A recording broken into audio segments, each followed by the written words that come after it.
wabarakatuh. Halo semuanya, kembali lagi dengan saya Tri Putri Amanda dengan NIM 2205113208. Baiklah, pada video kali ini yaitu video ke-8, kita akan membahas mengenai teori stilistika. Nah, perlu kita ketahui, istilah stilistika diserap dari bahasa Inggris yaitu stylistic yang diturunkan dari kata style yang artinya gaya. Nah, Mustafa berpendapat bahwa stilistika adalah gaya bahasa yang digunakan seseorang dalam mengekspresikan gagasan lewat tulisan. Stilistika pada umumnya membicarakan pemakaian bahasa yang khas atau istimewa yang merupakan ciri khas seorang penulis, aliran sastra, atau pola penyimpangan dari bahasa yang normal atau baku, dan sebagainya. Nah, secara sederhana, stilistika adalah ilmu yang secara spesifik mengungkapkan penggunaan gaya bahasa yang khas dalam karya sastra. Manfaat stilistika terbagi menjadi 5. Yang pertama, mendapatkan atau membuktikan ciri-ciri keindahan bahasa yang universal dari segi bahasa dalam karya sastra lebih. Yang kedua, menerangkan keindahan karya sastra dengan menunjukkan keselarasan penggunaan ciri-ciri keindahan bahasa dalam karya sastra. Yang ketiga, membimbing pembaca menikmati karya sastra dengan baik. Yang keempat, membimbing sastrawan dalam memperbaiki atau meninggikan mutu karya sastranya. Dan yang terakhir yaitu kemampuan membedakan bahasa yang digunakan dalam satu karya sastra dengan karya sastra yang lainnya. Selanjutnya, kita akan menganalisis gaya bahasa dari satu puisi yaitu Sahabat, karya Hasnil Ajrina. Pertama yaitu asonasi dan aliterasi. Asonasi adalah pengulangan suara atau bunyi vokal pada kata dalam baris-baris puisi A, I, U, E, O. Dan aliterasi adalah pengulangan bunyi yang sama dalam baris puisi B, C, D, F, G, H, J, K, L, M, N, P, Q, R, S, T, V, W, X, Y, Z. Baris pertama terdapat asonasi I, dan aliterasi T. Langkah gontai setiap pagi kulihat. Baris kelima terdapat asonasi U, dan aliterasi M. Mungkin itu yang membuatku merasa nyaman berada di dekatnya. Yaitu citraan. Citraan adalah kesan yang dapat kita tangkap atau terima pada kalimat atau baris dalam puisi. Pencitraan berhubungan dengan indera manusia. Yang terdapat pada puisi yang berjudul Sahabat, pertama adalah citraan penglihatan. Adalah pembaca seakan-akan bisa menggambarkan dan memandang apa yang penulis sisipkan dalam puisinya.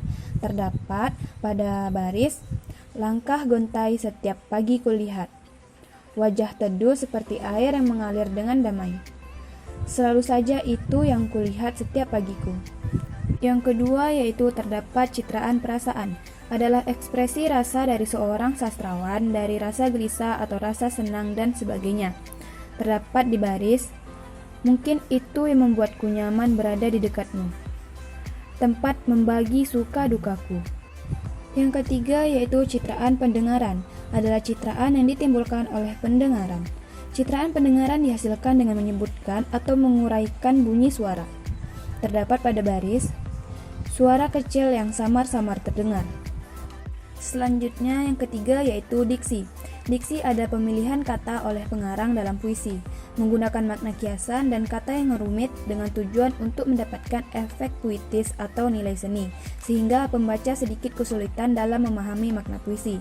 Terdapat beberapa kata konotasi, seperti pada baris pertama yaitu langkah gontai yang artinya lembut.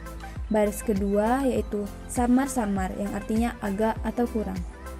Dan yang ketiga pada baris ketiga yaitu wajah teduh yang artinya adem atau enak dipandang.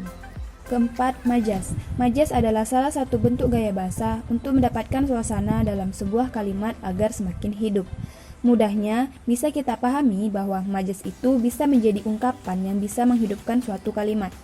Majas melakukan penyimpangan dari makna dari suatu kata yang bisa digunakan.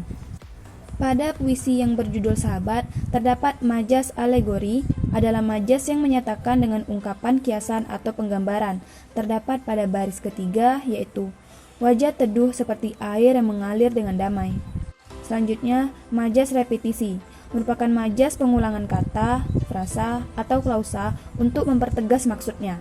Terdapat pada baris ke-6, 7, dan 8, 9 yang berbunyi, tetaplah seperti itu, tetaplah menjadi sahabatku, dirimu dan kamu.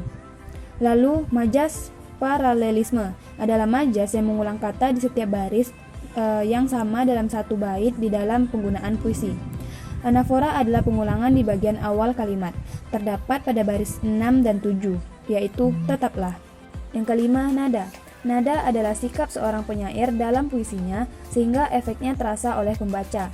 Nada adalah cara penyair menyampaikan puisinya sesuai dengan pilihan kata-katanya. Nada pada puisi ini yaitu terharu. Tempatku berbagi suka duka.